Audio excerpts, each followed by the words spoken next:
Our speaker after lunch, Nina, has a challenge. No one likes to speak right after lunch, but I think she's up to it. She comes to us, she's currently pursuing a doctorate in ministry from Fordham University. She possesses a Master's of Arts in Spirituality from Loyola University, and she is certified on national addiction and overdose, alcohol, and something else. I got to turn the page. Counseling from Villanova, and is board certified in recovery specialist in Pennsylvania. Now, none of those are shabby schools that she went to. Now, Pennsylvania, Paul might leave a little bit. No, just kidding. Paul's from Pennsylvania. I had to give him a hard time. Okay. She's the founder and executive director of 2 programs that she authored and developed, We Thirst and A Fire. We Thirst is a Christian reflection on addiction, and it's very popular and educational and inspirational retreat series, and it was recently filmed for video production. And then she also has authored a Fire, Active Faith Implementing Relief in the Epidemic. It's a nonprofit organization, provides free kits to parishes that would like to do something to spread faith, hope, and love in this epidemic. She's an approved speaker from the Catholic Speakers Organization, and she's an approved facilitator from the Matt Talbot Retreat Movement. In her spare time, I don't know how you have any, she writes 2 reflection blogs on spirituality and addiction, and she is also an artist trained in drawing, painting, and sculpturing, and I'm sure that's for relaxation. That never happens anymore. She's married, and Mark's here with her. Been married over 36 years, and he retired to help her in her ministry, and together they have 2 adult daughters and 1 grandson. So please give it up for a warm and nice welcome for Nina Marie Corona. Corona, like the beer, okay. Thank you so much. All right, I want to make sure my mic is working. I don't hear myself, so I just want to make sure. I'm a speaker who speaks very quietly, so I have to have all these microphones to make sure that you can hear me. How's that sound? Does that sound okay? Thank you. Thank you for having me. No pressure on me at all to be speaking to a room filled of deacons and their wives, but I'm so grateful to be here, and grateful that I had the opportunity to speak with Deacon Paul and to learn too from his wife that they had heard me speak down in the Philadelphia area, because when I first received his email asking me to be here, I thought, well, where on earth did he hear about me, and why does he want me to speak there? So I was really glad that he did hear me speak, and so he knows what he's getting himself into. I have to give you a quick story before I get started. A priest friend of mine used to always say, whenever you try to do something good for God, Satan is going to step in and make that really difficult. And I wish that would stop proving so true for me, okay? So yesterday, when we were about to board the plane from Philadelphia to come here, the pilot gets off the plane, comes into the area where we're waiting, and he says, the plane is too hot to board. It's been 90 degrees in there all day. We can't board. Let's just sit here until it cools off, and then we'll board the plane. So that makes me nervous. I'm a nervous flyer anyway, and I'm thinking it's too hot. Is there something going to go wrong with the engine? I was a nervous wreck.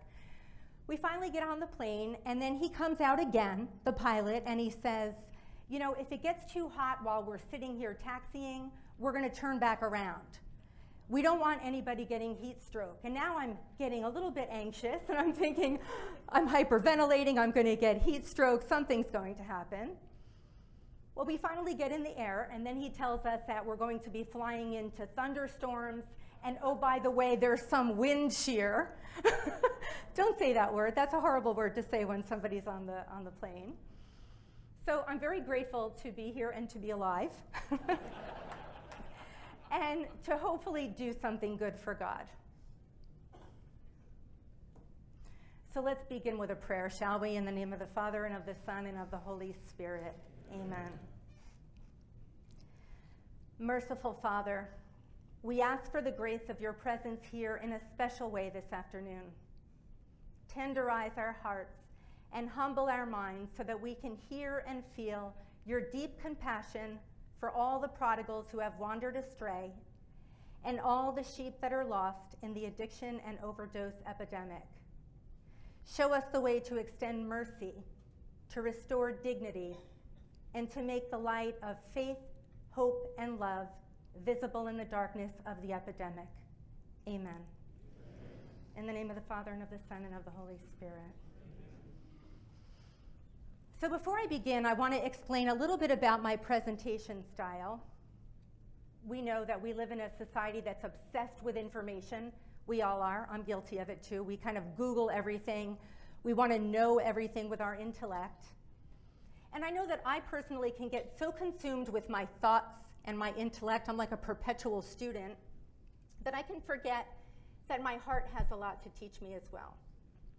So you'll notice throughout all of my presentations, I always use images, sometimes video, and usually always music, because I believe that these have ways of speaking to our hearts in a much deeper way. And so throughout this presentation, there'll be a few opportunities for reflection.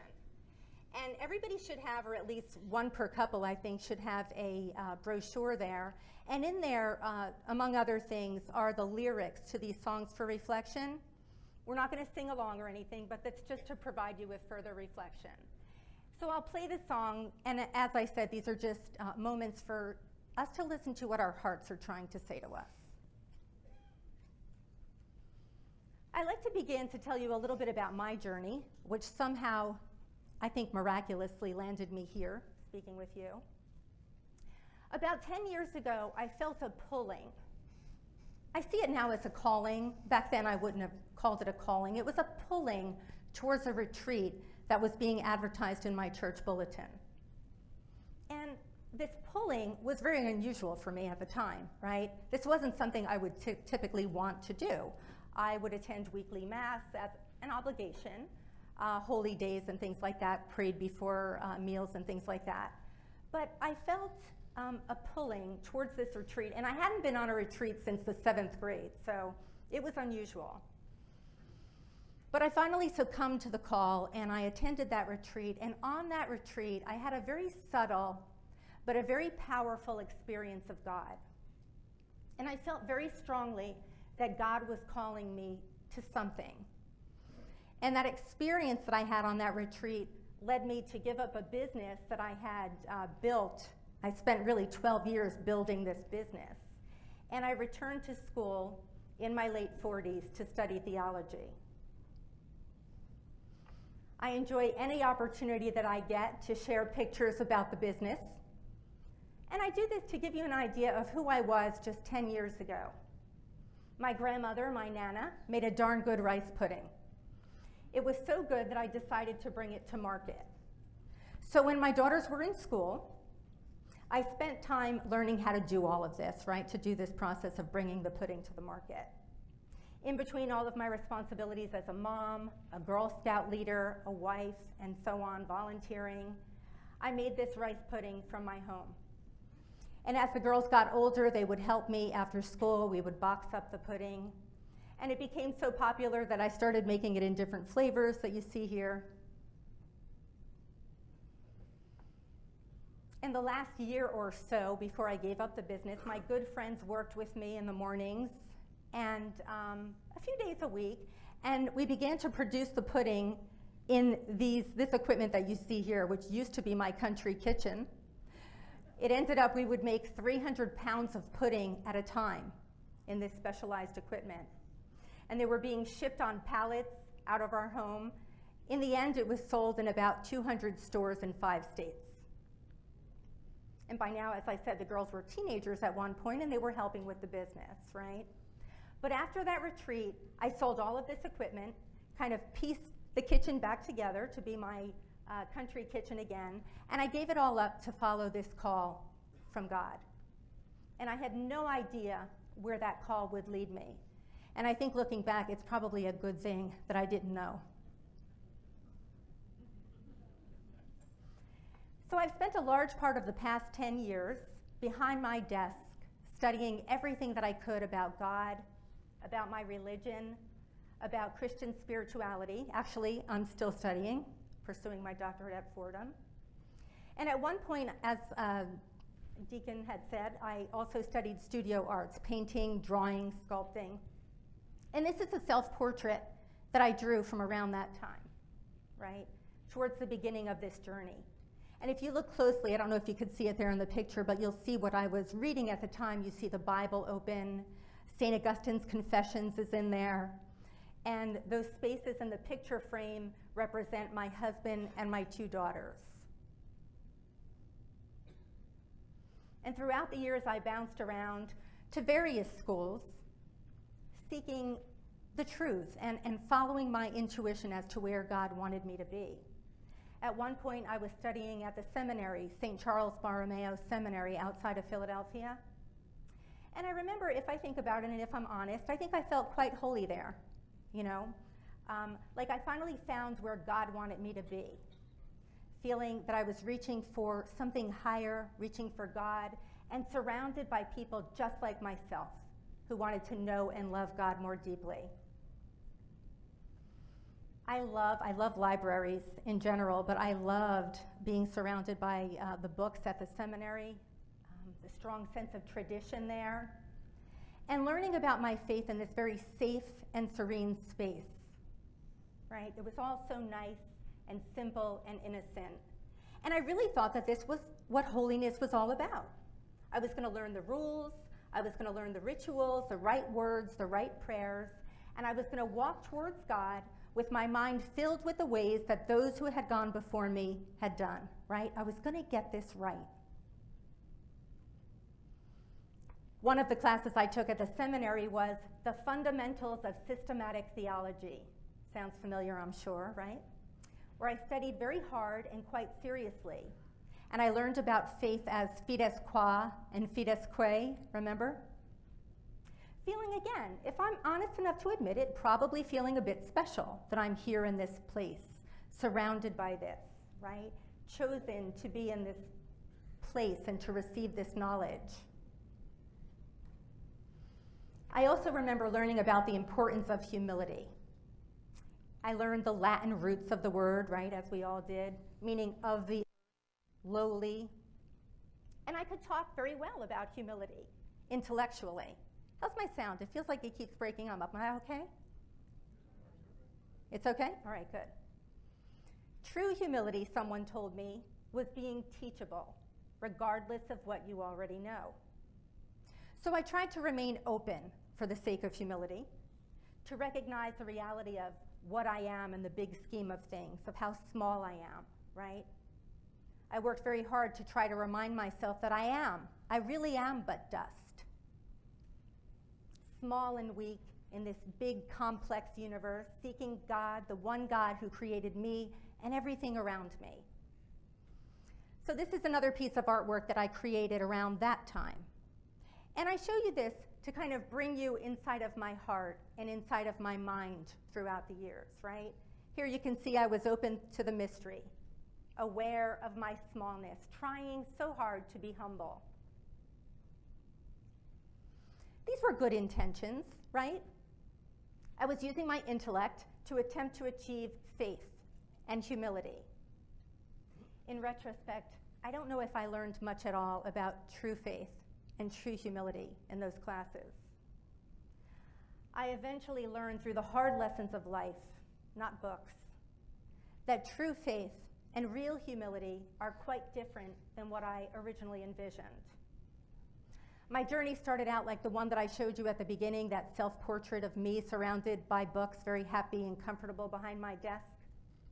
And it continued to be quite pleasant for some time. As you see here, I'm going to show you some more pieces of artwork to give you an idea of my journey, right? My faith was simple, knowable, easy to depict on paper. And I was very comfortable in all of this, right? I had a good grasp of theology. I did well in my courses. I understood it. It made sense to me. I could depict it. Very neat, very simple. This was probably a Mariology course or something. I even went on an icon writing retreat, and I thought, surely, I remember sitting there and thinking, surely this is the path to holiness. I remember asking a spiritual director how I could become more humble. I wanted to do whatever I could that would deem me more humble in God's eyes. But I learned to watch what I wish for, because the path to humility is not an easy one. It's one that humbles you, which means that it destroys all sense of power and all sense of control. To be humbled, the verb, literally means to make lower in condition, to make lower in importance or dignity, to abase, to reduce, to bring down, to destroy independence, power, or will. In my experience, we are humbled, right, through circumstances that drag us lower and lower to a place we would never, in our right minds, take ourselves, to a place of utter lowliness and insignificance. I know there are many great saints, right, who have intentionally put themselves into situations that would cause them to be humbled, but I can't say that I was like them. I had to be dragged to this place very unwillingly.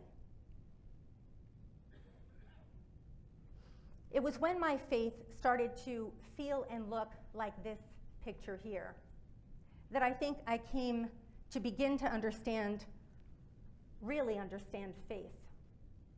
Faith not as belief. I read somewhere, belief is to be convinced of something, but faith, I learned, is living in trust, or not. And it was precisely here in this place that I was being humbled, I think.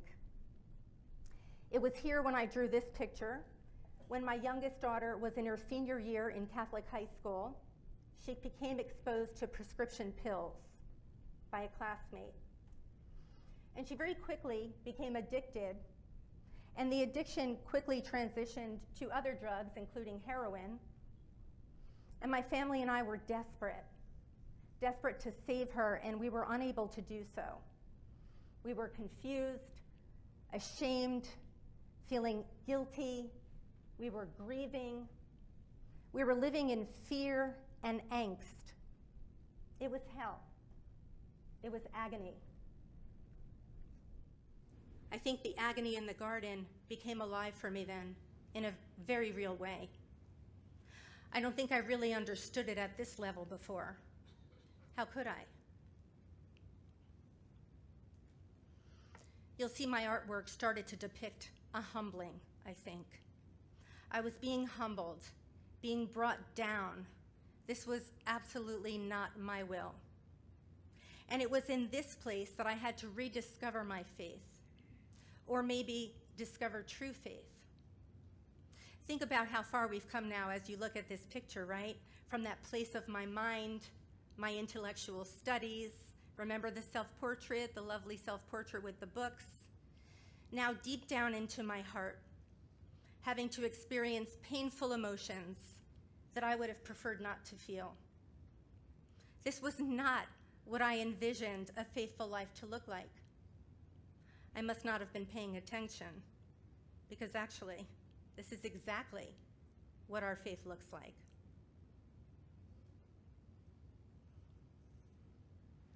I think God was calling me on a real faith journey, but he wasn't asking me to do anything that he himself hadn't already done. The agony in the garden and the crucifixion changed from intellectual theology to an all too painful reality. I understood now the importance of Jesus' humanity in a new way. And I believe now that Jesus really wanted me to feel and see and experience the suffering that he had experienced and that so many others continue to experience. I think my heart was being made tender. Think about how we make something tender. When we tenderize meat, We make it more tender by beating it, right? Or pounding it. When we do this, we break down the tissues or the fibers that make the meat tough. So we pound the meat until the tissues are weakened, and the meat then becomes more tender. I think that's what was happening to my heart. As I experienced emotional pain after emotional pain, from my own personal fear, grief, sense of guilt and shame, to seeing and listening to the overwhelming numbers of people who were like me going through the same hell. And those like my daughter who were either lost or trying to get help.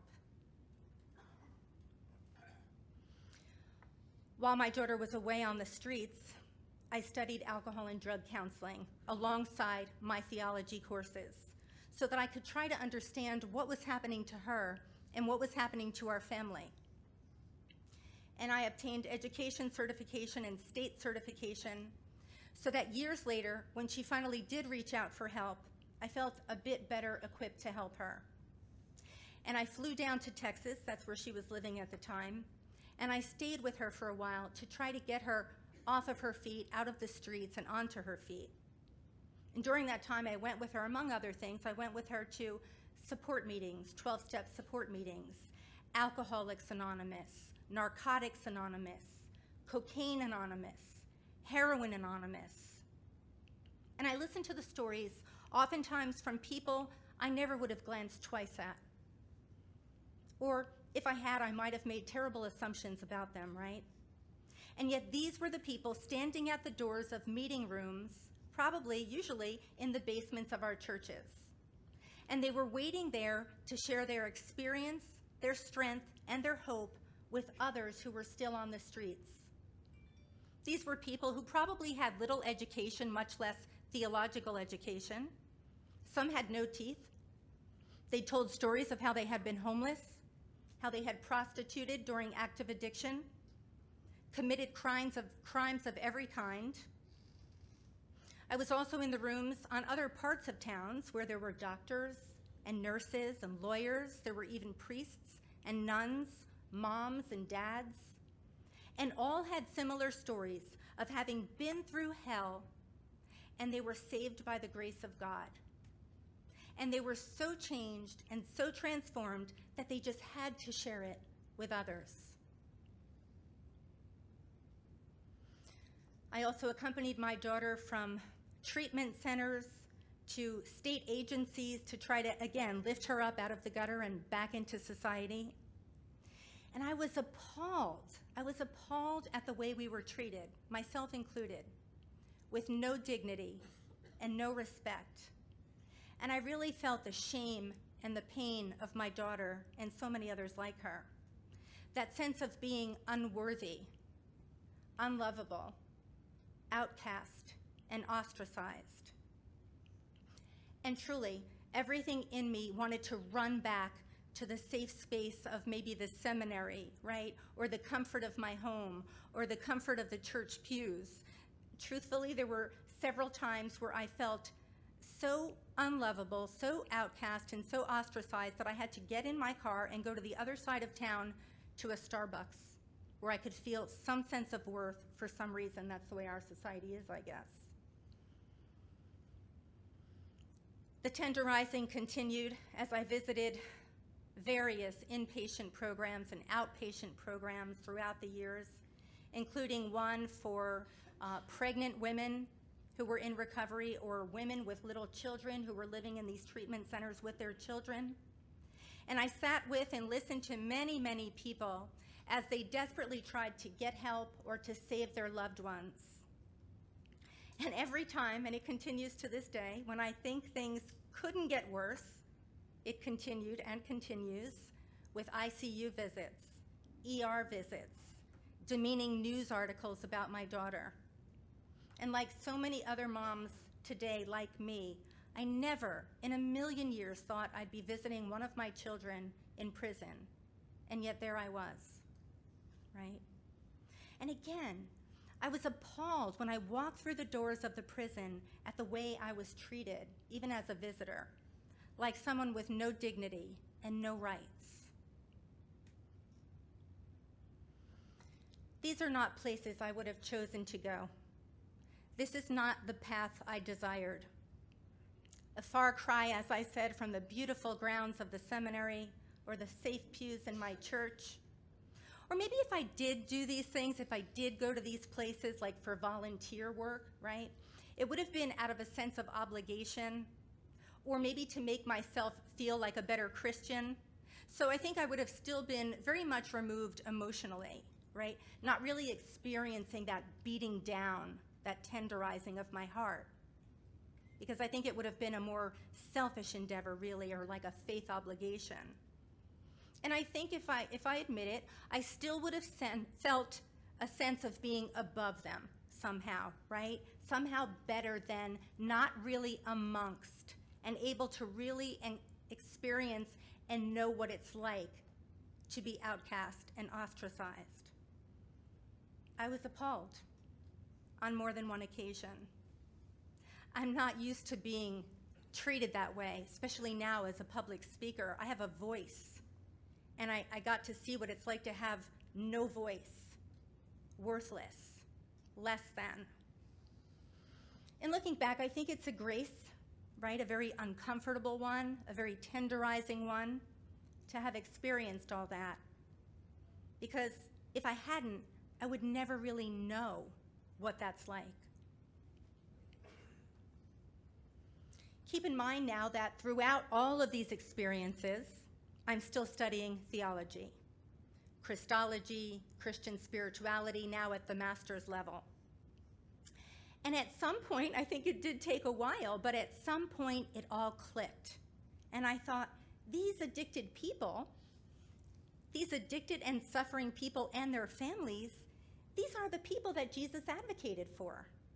These are the broken, right? The lost, the least. These are the modern day lepers. I've said that many times. The ones that people are still so ashamed of. The ones that we despise and look down upon. I think I had put the Gospels into some sort of neat little box. It was somewhere out there. These people were separate from me, preferably somewhere that I could go on a mission trip to, service them, and then return from there, right? Not me, not my family, not my neighbors. And I realized, no, these people are actually all around me, especially in the addiction and overdose epidemic. And I think this is exactly what I'm called to and what we are called to as a church. The parable of the prodigal son came alive for me now in a very real way. I realized that these addicted people are the prodigal sons and daughters. This timeless story was so timely now, and it showed me the Father's love for all the prodigals, all those lost children of God who were trapped in this vicious cycle of addiction. And I gotta tell you, the Father's way that we've all read about over and over again, the way of love, mercy, and compassion, it all seems rather simple and rather obvious, right? Until you're thrust in the center of this story. When I was thrust into the center of this story, filled with the human emotions that made me want to blame and shame and shun my daughter, it was then that I could understand the real depth of the Father's compassion for the prodigal son.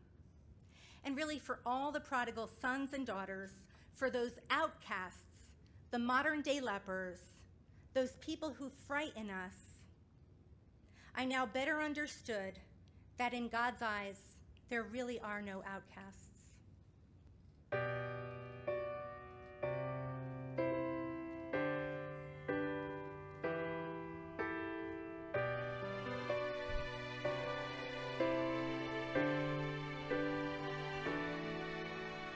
Who here among us has not been broken?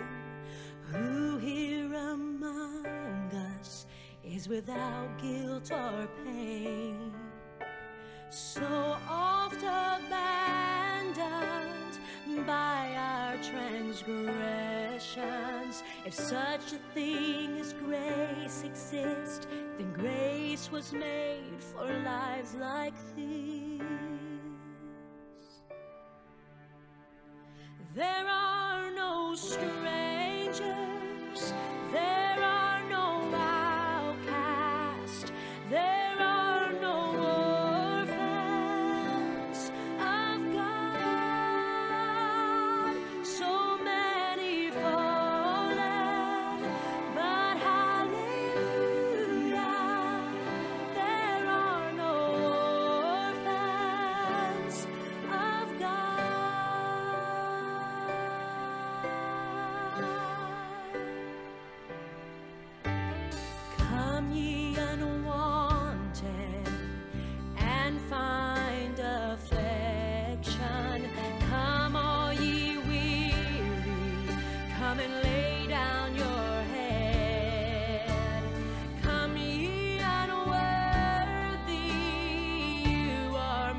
song, isn't it?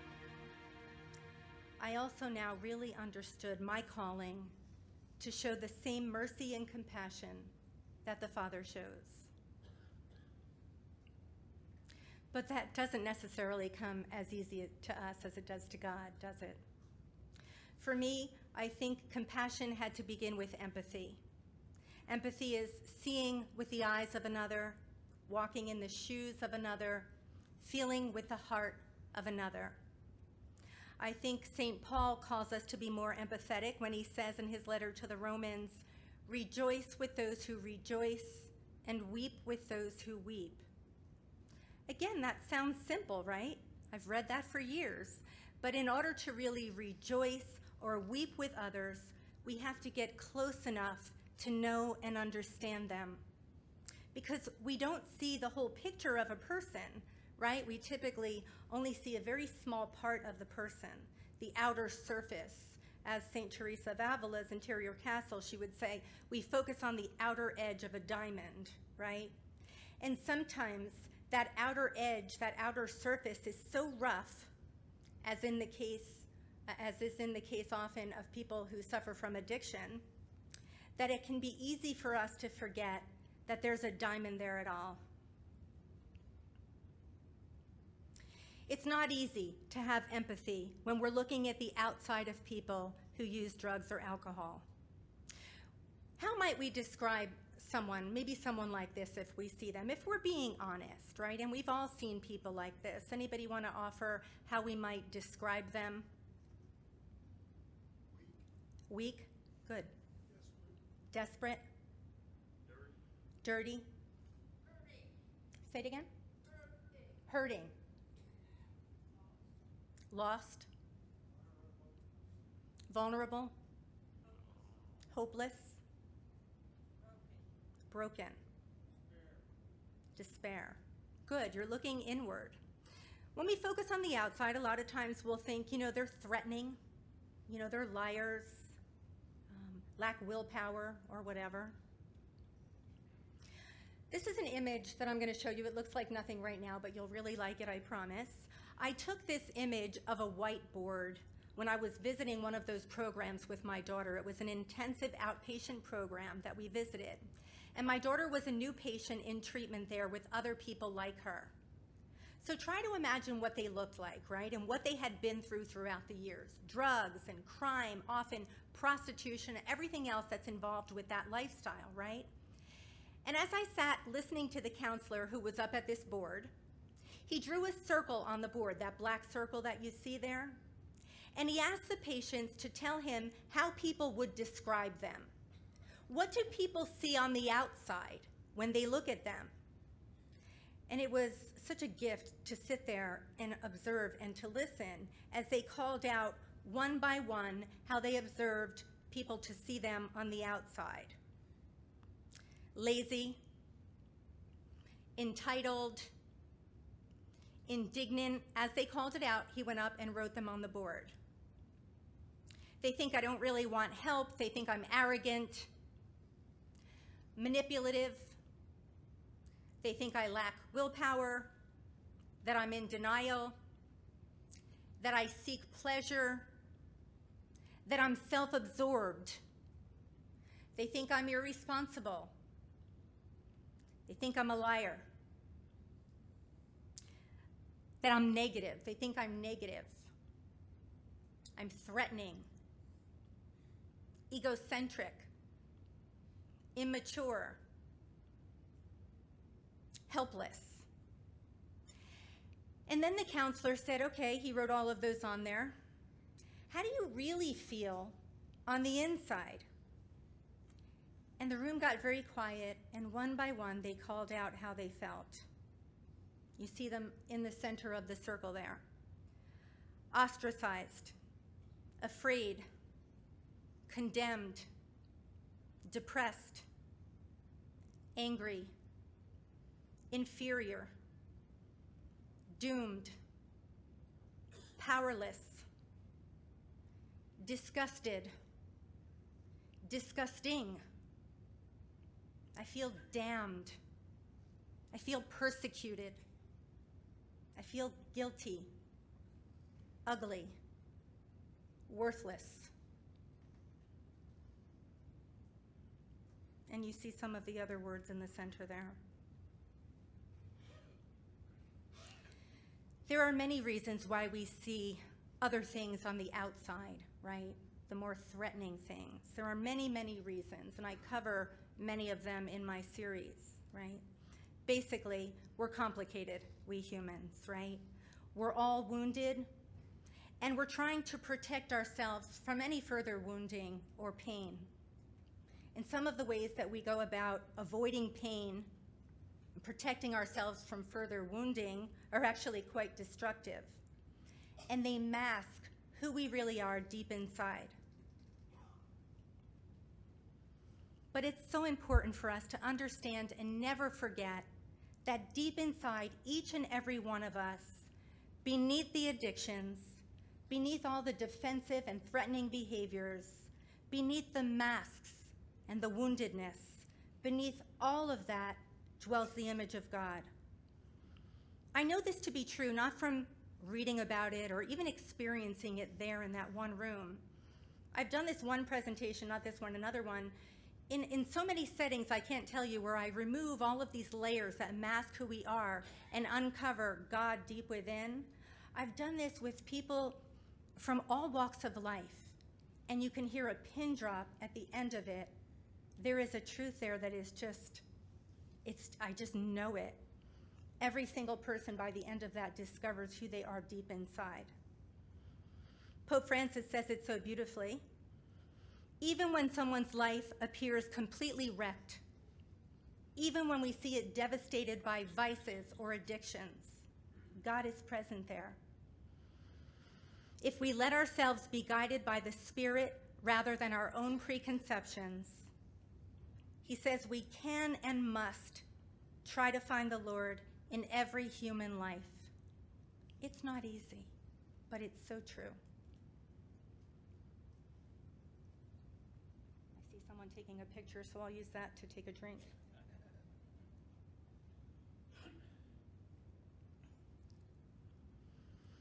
If you noticed, one of the words that was used by the people who were in treatment was the word worthless.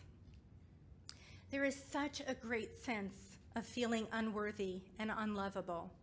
Most people who are struggling with addiction, or even people who have struggled, even many, many years ago, it takes years, sometimes a lifetime, for people to accept that they are lovable and worthy, and honestly, sometimes it never leaves these people. So I think this is exactly where Jesus would be today, amongst the people who are shamed and shunned by society at large, because there still is the mentality that these are people who should be discarded.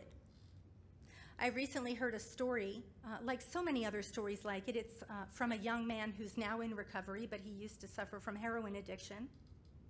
And since he was, once involved with heroin, he was in a parking lot recently where he was getting gas or something, and he saw a woman unconscious in the parking lot. And so right away he thought overdose, because he used to be like her. And he ran up and he was calling 911, and another woman in the parking lot came up and looked down at the woman and asked the young man, did she overdose? And he said, yeah, I think so. And she said, well, they should just let her die. And I can't tell you how common that mentality is. Just let them die. So I think we really do, as a society, play a part in this feeling of worthlessness that addicted people feel. And then this feeling of worthlessness really just perpetuates the cycle of addiction. Because if you feel worthless and unlovable, and you have been using heroin, what are you going to want to do to get rid of that feeling? You're probably going to want to use the substance just to get rid of that horrible feeling, even if it's just temporarily. Let's go back to the prodigal son now for a moment again. Because we hear this feeling of unworthiness frequently in the parable, right? Twice the son says to the father, Father, I have sinned against heaven and against you. We've read this before, but listen to it now. I am no longer worthy to be called your son. Twice we hear that. And what does the Father do? He shows the Son his worth, right? Now, if we look at this image, I don't think we're really understanding the deep compassion of the Father, because the prodigal likely didn't look this clean and acceptable, right? The prodigal squandered everything. He was likely very dirty. He'd been feeding pigs. He hadn't bathed, tattered clothes. Let's picture this prodigal now. The lost sense of dignity, that feeling of being worthless, and all those words that we saw in that inner circle, right? Ugly, condemned, ostracized. Try to picture this happening to the woman who was unconscious in the parking lot and what she probably looked like. It's so beautiful now, I'm going to get worked up. Now think about the compassion of the Father. What does he say? Quick, bring the best robe and put it on him. Put a ring on his finger and sandals on his feet. Bring the fattened calf and kill it. Let's have a feast and celebrate, for this son of mine was dead and is alive. He was lost and is found. So beautiful if we envision it happening, right? Like this. The Father restored the Son's sense of dignity and worth. What a gift. Until I was amongst the people who felt unworthy, until I felt it, really, I think I really didn't understand the true context of this parable and the true depth of the Father's compassion. Pope Francis, at the 2016 Vatican Conference on Addiction, accurately referred to addiction as a new form of slavery. In my series, I thoroughly explain the brain science that really helps us to understand this, and it takes me a 10-hour series to help people understand. But Pope Francis said that we have to work to restore to the victims the joy and dignity that they have lost. And I really believe strongly that we as a church, we must rise up to fight here, because there are powerful forces at work. Billions of dollars are being spent in propaganda to get people addicted. We're losing souls. And I think we need to fight as hard as the opponents, right? The big businesses, the dealers, the pharmaceutical companies. We have to fight at least as hard as they are to save these souls. So there's so much work for us to do here, and really every single one of us is needed. I really believe that God cries out for each lost soul. And I've never seen in my lifetime anyway such a case of souls being lost. And I believe God is calling us to do whatever we can to help those lost souls remember who they are deep inside, to help them remember their true worth as children of God, rather than being part of a society that continues to tell them that they are unworthy. I can't tell you the people that I've met, former altar girls, altar boys, wonderful children, like the prodigal son was, right? Even their parents and grandparents, people of all walks of life, somehow wandered astray and are in horrific situations right now. I can now hear and understand the Gospel of Matthew, chapter 18, verse 14, in a deeper and more meaningful way. It is truly not the will of the Father in heaven that one of these little ones should be lost. And I believe that God is strongly calling us to do whatever we can to bring back those who are lost in this epidemic. So we said compassion, I think, begins with empathy, feeling with people and seeing through the eyes of another. Hopefully that one visual of the circle and understanding how people really feel on the inside, hopefully that helps a little bit. And compassion takes empathy a step further. When we're compassionate, we feel the pain of another, and then we desire to alleviate their suffering. When we're compassionate, we don't pretend the suffering doesn't exist.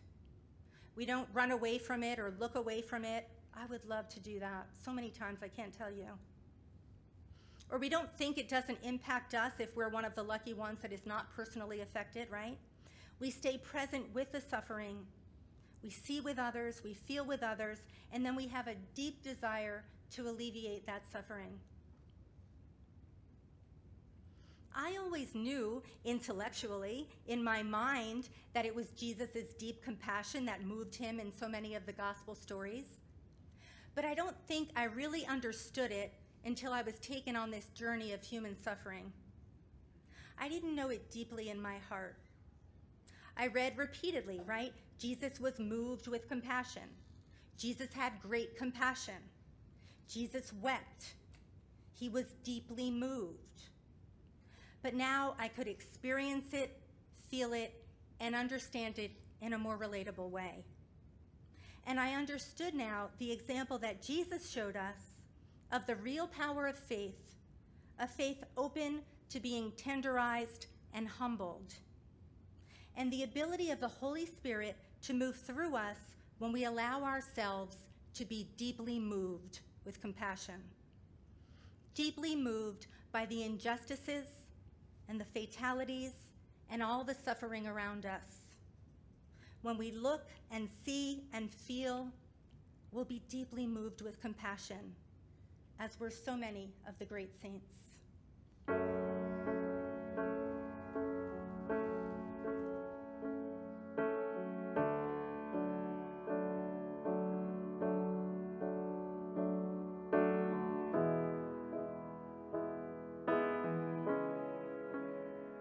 There are many prodigal sons on our city streets. They run, searching for shelter.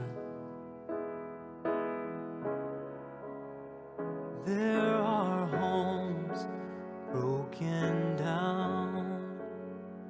People's hopes have fallen to the ground from failures. This is an emergency.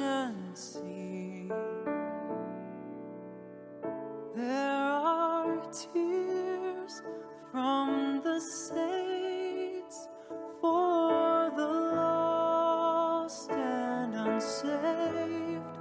We're crying for them, come back home. We're crying for them, come back home. And all your children will stretch out their hands and pick up the crippled man. Father, we will lead them home. Father, we will lead them home. Home.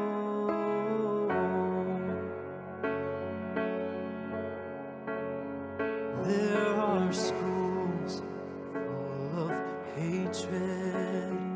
Even churches have forsaken love and mercy. May we see this generation in its state of desperation for your glory. This is an emergency. There are tears from the saints for the lost and unsaved. We're crying for them, come back home. We're crying for them, come back home. And all your children will stretch out their hands and pick up the crippled man. Father, we will lead them home. Father, we will lead them home. Oh, sinner, reach out your hands. Ooh, children,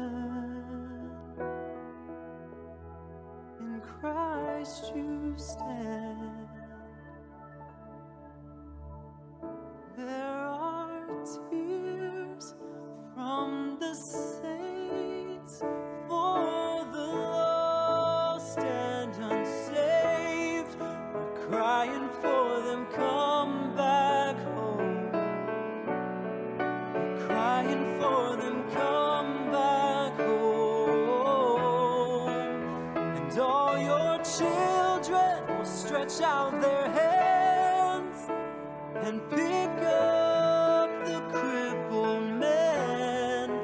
Father, we will lead them home. Father, we will lead them home.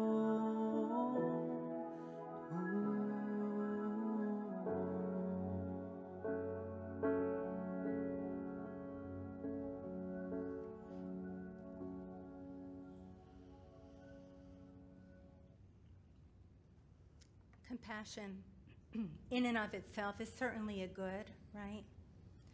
But more than compassion is needed. And I only really learned this from being in need of much more than compassion. There were so many times that I needed to see and feel and experience God's love from another when I was alone and afraid and ashamed. So if we all feel deeply and we don't allow that to propel us into action, others may never experience God's love, God's mercy, and God's compassion. So I must not only be moved internally, I must make that compassion, which is, of course, a gift from God. I must make that compassion visible for all to see through works of mercy. St. John Paul II reminds us in his second encyclical as Pope, rich in mercy, I never try to say the Latin. He says, mercy not only looks, even if it's a very compassionate looking. Rather, he says, mercy seeks to always draw out the good and to restore and promote human dignity. We are so needed to bring God's love into the world, especially to the outcast, the lost sheep. And I really believe that's what's needed more than anything in this epidemic. I always tell people, yeah, we need professionals, we need all kinds of things, but I think what we need more than anything is faith, hope, and love. Because if we let these gifts that we've been given flow through us and to others, we can change the world. Certainly we can change the face of the epidemic. It was not from my own abilities that I could grasp anything at all about faith or God.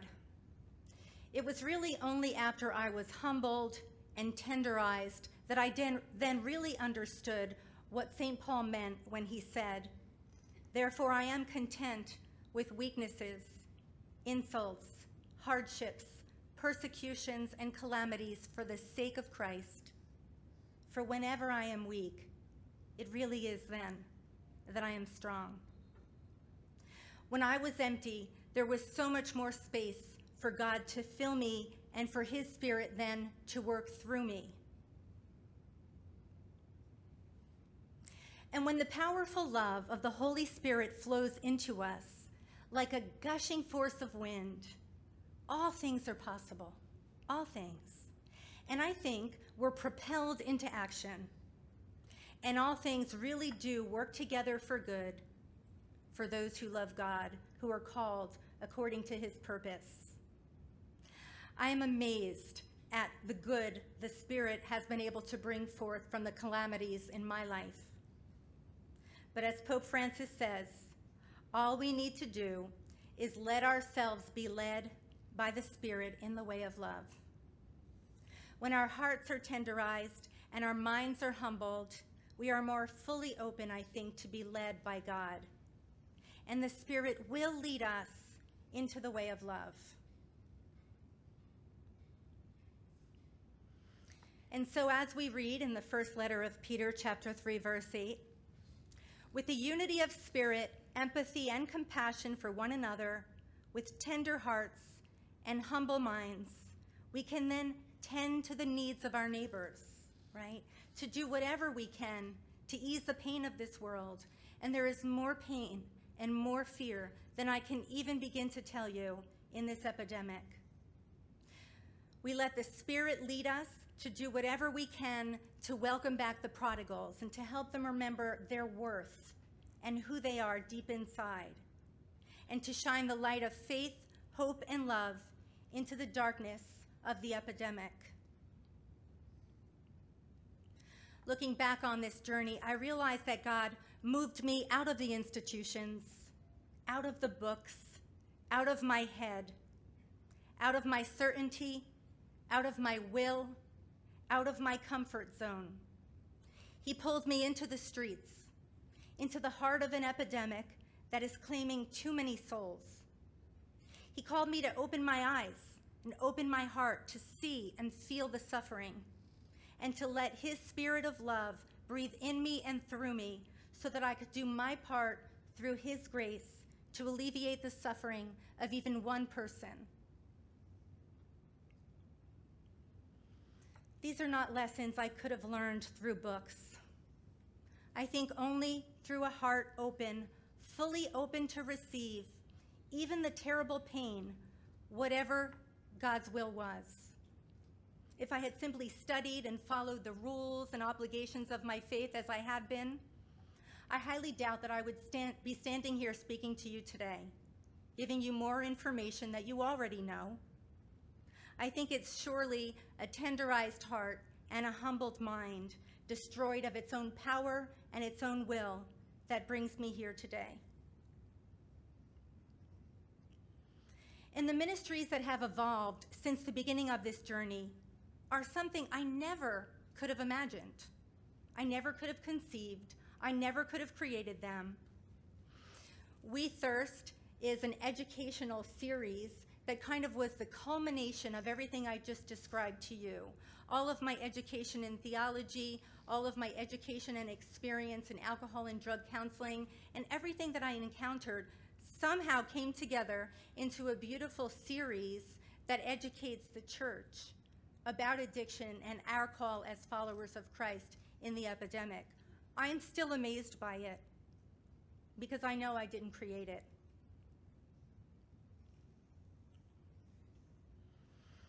Afire is another ministry that evolved from We Thirst. The people who attended We Thirst were so inspired and so moved that they started forming small groups within their parishes. And so we thought we have to find a way to keep them united, because we need to be united as one body. Now more than ever, we always do, but we need to be united in this. And so right now, within about a year and a half, we already have 18 groups in 3 states, and basically, they're performing works of mercy. I think they're beautiful examples of the power of God at work in our weakness. I don't even know how these things came to be, honestly. I think they're living proof of the fire of the Holy Spirit as it catches and spreads through all the people who are becoming involved through these. When we're truly open to experience this, and it comes at a cost, right? It often comes at a cost. But when we're open to receive, God really will bring all things together for good.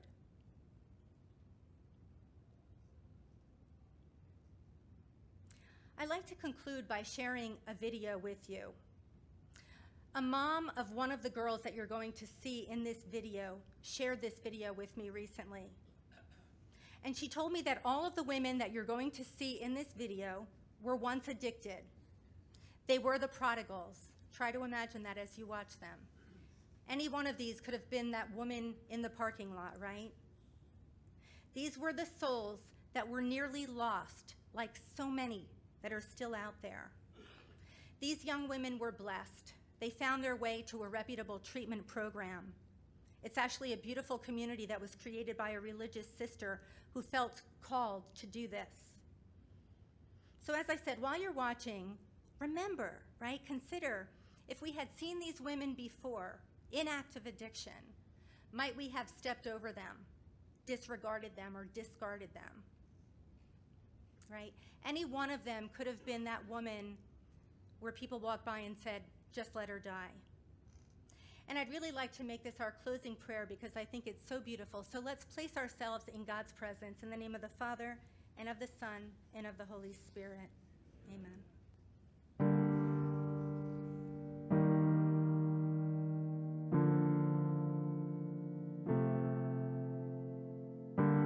You are my rock, and I'll trust in you. You are my my strength, and I'll have faith. Only you know my pain within me every day. And Lord, you are God, and I need you to stay.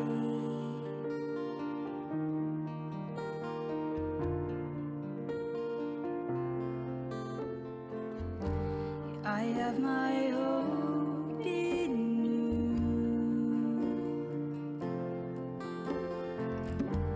You are the only safe place to go. And when I need you, you'll always be there. And when I fall, you pick me up again. You are my rock, and I'll trust in you. You are my strength, and I'll have faith. And only you know my pain within me every day. Lord, you are God, and I need you to stay, stay, stay, stay with me till I fall asleep tonight. Stay, stay, stay with me, hold me tight, 'cause you are my rock, and I'll trust in you. And you are my strength, and I'll have faith. And only you know my pain within me every day. And Lord, you are God, and I need you to stay. I have my hope is in you. You are my God. You are the only safe place to go. And when I need you, will always be right there. And when I fall down, you will pick me up again. I fall right down, and you are my rock, and I'll trust in you. And you are my strength, and I'll have faith. And only you know my pain within me every day. And Lord, you are God, and I need you to stay.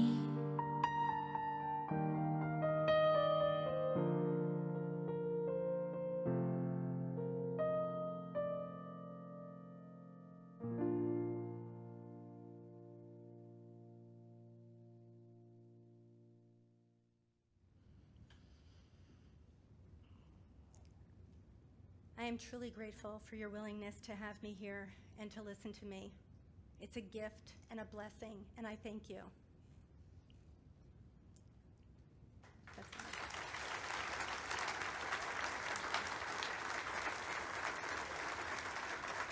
Thank you. Thank you.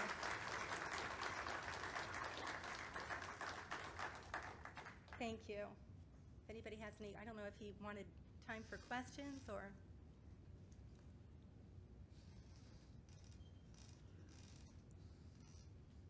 Okay, they want me to wait. I'm waiting. How's your daughter doing? Right now, she is in work release, in prison and work release. She has 1 week left, and right now she's doing very well, the best I've seen her. But, you know, we never know, so I ask your prayers. Yes? How long did it take you, if you don't mind me asking, to get past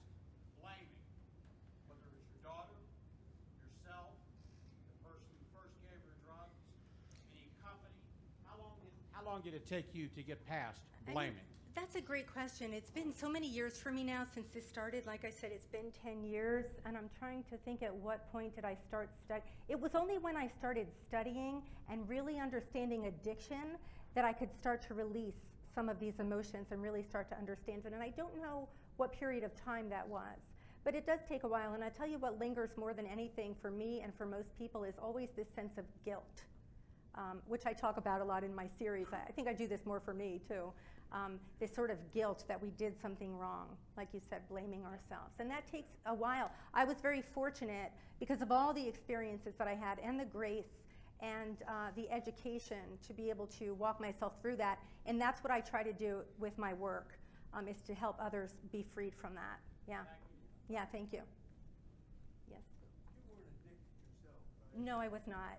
No, I think it's really funny that I smoked weed once in high school, and I had a really bad experience, and now I am the addiction person. Yeah. The last video, those girls weren't addicted. They were addicted, yes. They were in this place. Good, hold on. Well, they're not addicted now. They're in recovery. They're in a treatment community. Yes. Thing I asked was, I was a CCDC. Lot changed, lot different. Back in those days, those who were in recovery and had been in recovery, they became the counselor. It was a, Yes. they didn't have the programs that like the courts have now. Yes. Unless you could afford to go in-house, you did in-house training. That's right. And that's still the case, that's slowly changing, where yes, the people in recovery have been the people to take care of the others, right? They were the counselors even without the education or things like that. That's still largely the case. It's very slowly changing. Well, I think now it's more compassionate. Yes. I mean, it got to a point where after so long in the program, we would tell you, you're going to die. Right. Yeah. It had, That still happens, yes. Mm-hmm. it's good to hear it. Now we got God.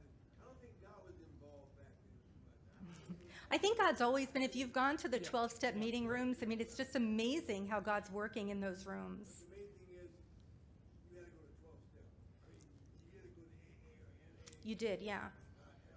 The medical field wasn't involved until, right, now they're starting to slowly become involved. Thank you for this. Yeah, I haven't been involved for a while, but I'm already getting my back. good, we need you. Thank you. Okay, yes. Yeah, it's kind of difficult because I have a 19-year-old grandson that actually didn't make it to recovery, he died. Oh, I'm sorry to hear that. Yeah, and when the questions come up, I almost usually in situations I leave the room Yes, because of the fact that the mindset is different when you've come from that point and you know the hell Yes. that it is because you've experienced that hell. yes, But think about it, it's a grandchild. When your daughter stands up and says, Daddy, when they take the wires out because he was in the hospital, will you Yeah. pray my child to heaven? Mm-hmm.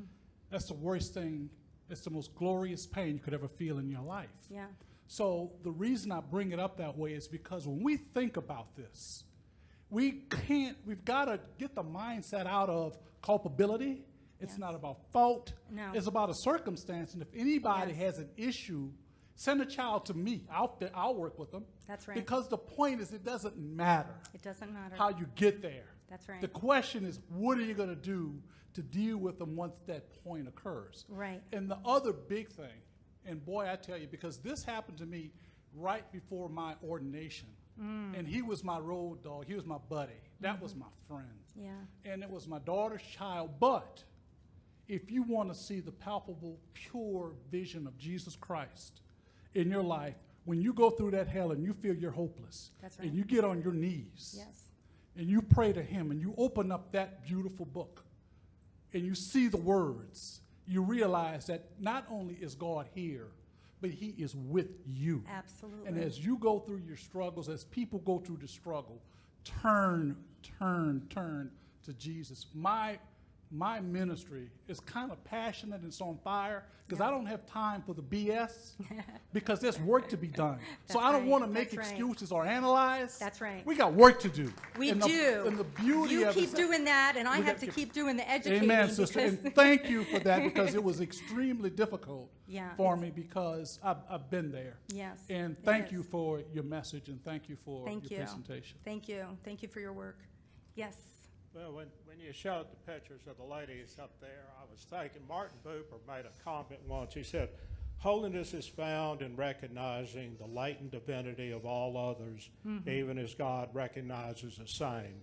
So with that in mind, what should be the object of our thought when we encounter daily, and I mean daily, the person at the intersection with a cardboard sign that reads, Yes. "Hungry"? That's the challenge, isn't it? I think that is the challenge, and if we're honest, yes, I hear what the deacon was saying over here, that yes, we know what we should be thinking and what we should be feeling, but let's be honest, what surfaces when we see these people, right? I hope, like I said, the series that I have goes, it's just transformational. It goes into so much that I think it would change you. But from this little presentation here, I hope you will remember the circle and what all of these people said, and they were her. Every single person, doesn't matter what they look like, feels lost and helpless and hopeless and in need deep inside.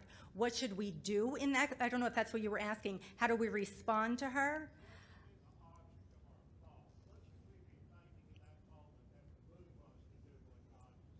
And we should be remembering that God, truly God is within that person. And what is it that we're called to do? When the fire groups, I tell them to pray and discern, because we all have our unique gifts and talents, even in that situation. What you would be called to do versus what the next person would be called to do might be two very different things. It's very interesting. My daughter, when she was on the streets, and I tried a million different things to get her help, and they didn't work. And it was one man in a convenience store in a very bad part of Texas where she had gone in all the time to get her cigarettes. And it was one of those stores that had bars on all the windows in a really bad neighborhood. And he went up to her and said, "You don't have to live this way. Can I call your parents?" And she didn't get help that very day, but it stuck with her.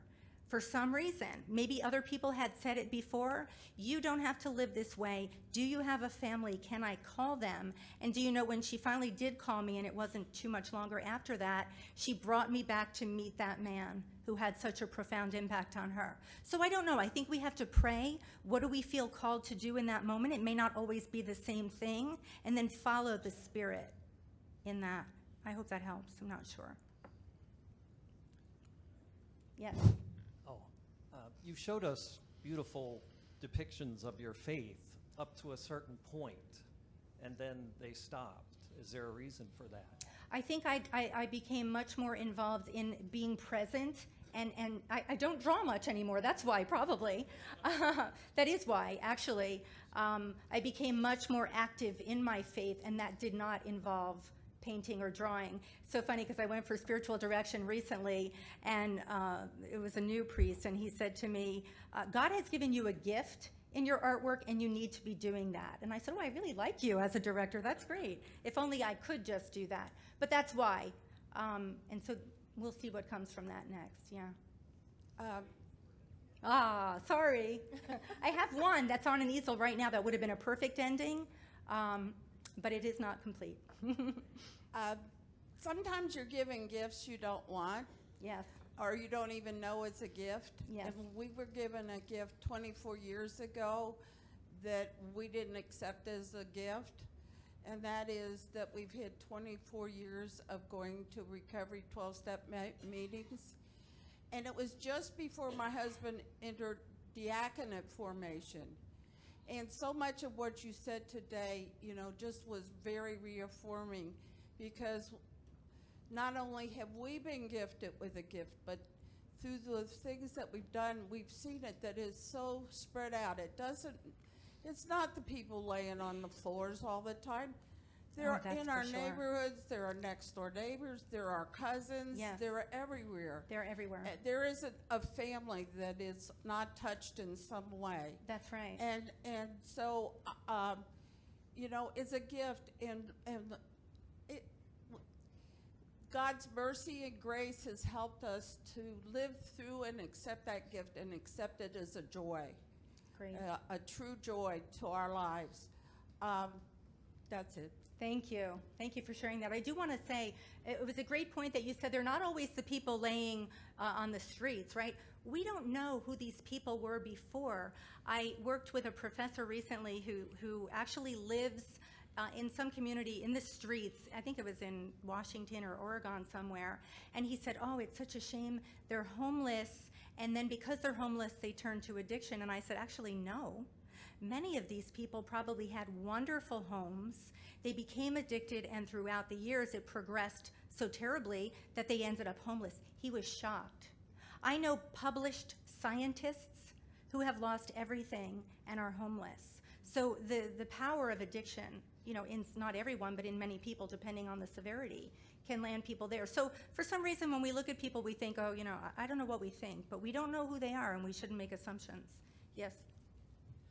I wanted to ask what challenges and obstacles you've encountered professionally and personally with the legal system and with like corrections, jails, It's prisons. terrible. It's a nightmare. I mean, I would have so many, that I couldn't even answer that. It is a nightmare, and I had no idea how horrible all of these systems are. I don't even know where to begin. That's why I keep saying I'm trying to build an army. We are, I think as the church, we are an army, and there's so much work to be done. It's absolutely horrible. We have a family situation right now where, you know, it's a cousin. Yes. But he's 40. Yes. But he's been in drugs for 30 years. Yeah. He's been in and out of prison. He's been in jail. He's overdosed. I mean, Yeah, and the you don't know last where to time- send him. Everybody Yeah. seems to be and failing then him they just too. release him out on the street, and Yes, they have yes. nothing. Everyone is going through that. Yes, the system is a mess at all levels. I know this is being recorded. I'm sorry. It's true. Yes. Will your slides be on our website, so especially your circle? Yes, I'm getting a thumbs up. Okay. Yes. Thanks. Anything you need to, just email me. Yes. Anyone else that I'm missing? I see.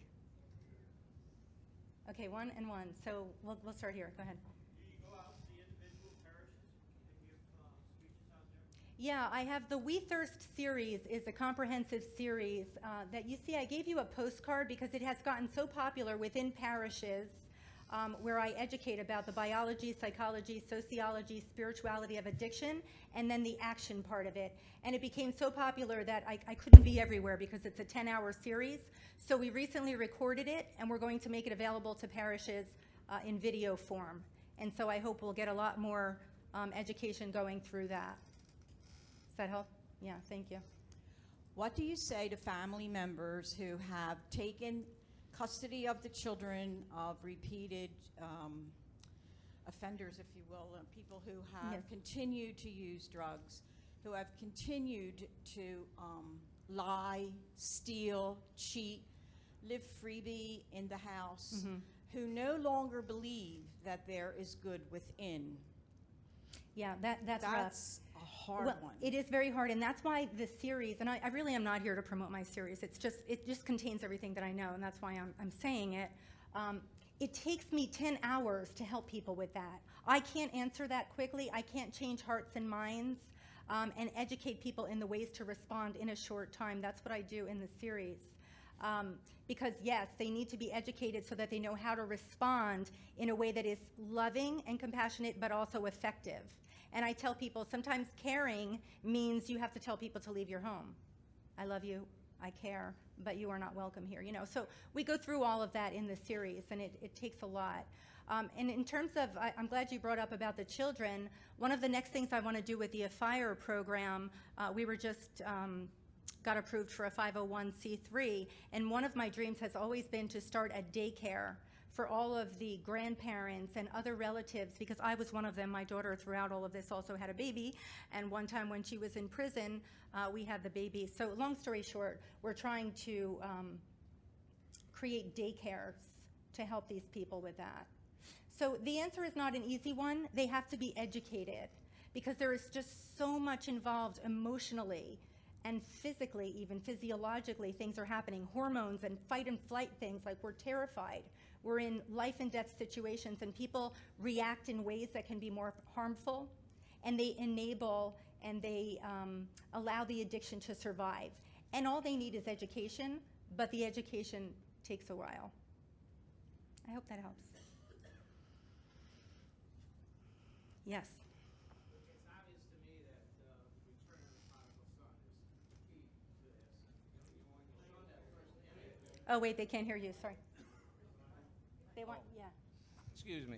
It's obvious to me that the return of the prodigal son is key to a lot of this.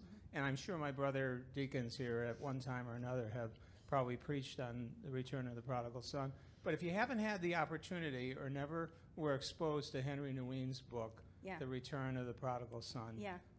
seek it out. Yeah. It is the most amazing book that I've ever seen of that picture. Yeah. And the way he fell in love Yes. with a picture, a poster on the secretary's wall. Yes. And then, not only wrote the book, but literally studied it for so many years Yeah, there's and much just to- poured out his heart Yeah. in that book. It's just beautiful. Yeah. I do quote part of that in the series, and that would answer your question too, where there's one part where I think he says, I don't have it here in front of me, but he says, surely the father longed to run after the son, to protect him, to help him, to do something. And yet what does he do? He stays back. He lets the son encounter all of this, but he's a solid, stable, loving force for the son, so that when the son comes to his senses, he will know that he can return to the father. And I learned, through all of, these hard experiences, and I learned to do that. And my daughter did, in fact, say that she knew when she was ready that she could come home and there would be no shame, But there were many times that she called me and wanted to come home, and I would say, she would say, I'm starving out here, I need money. And I would say, well, you can live for a long time on water, but we love you, so that when she came to her senses, she knew. And then it was about being effective, which is not easy because of the treatment system. So, yeah. Anyone else? Got everyone? One more. Okay. How do you fix that relationship between you and your daughter? We have a wonderful relationship. I have never held, I was lucky. I was lucky that I got to learn all of this and experience all of this and pray through all of this. We have a wonderful relationship. I mean, once she got into recovery, she has written me several letters and just has said that she always knew that my husband and I were her greatest supporters. And I'm just fortunate because I know it and I understand it and I do not hold it against her. Yeah. How has it affected the rest of your family? How has it affected? Well, it's just my other daughter and my husband. My other daughter had resentment, I think, for a number of years, just like in the prodigal son, right? The same type of thing. Yeah, I mean, it's just who we are as a family. I don't know. Yeah. Never who we thought we'd be, I'll tell you that. Yeah. Anyone else? You said lucky, you were blessed. Definitely blessed. Definitely. Yeah. Thank you. Thank you.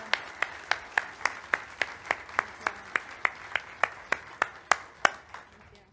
Nina Marie Corona, you have struck a nerve. I think it's very timely, and we happen to be in Ohio, and I think Ohio has a huge opioid issues, and this has nothing to do with politics, but with all the states that are passing the marijuana, recreational marijuana, I don't know,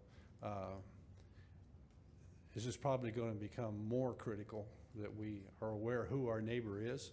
And I think we heard that in the gospel a couple weeks ago. And who are we supposed to love and who are we supposed to help? And we don't step over those people on the sidewalk. We give them a hand up and dust them off and try to point them in the right direction. Thank you, Mark, for sharing your wife with us. Thank you for sharing the message, and Godspeed. It's a privilege and an honor. Thank you.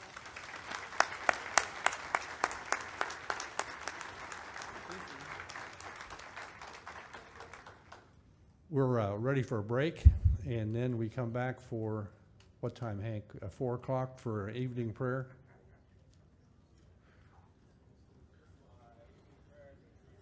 $3:30. So 3:30 evening prayer. It's now? We want to go straight into evening prayer and then go, okay, because if we go to the potty right now, we won't get back, so, okay. Who has evening prayer tonight? Tim? Okay, here we go. You need to, can you stay for evening prayer? Or? Yeah, Okay. sure. You can Are we sit doing with that us. here? Yeah. Okay. Sit with us here. And, Right here? Yeah, Mark can come over.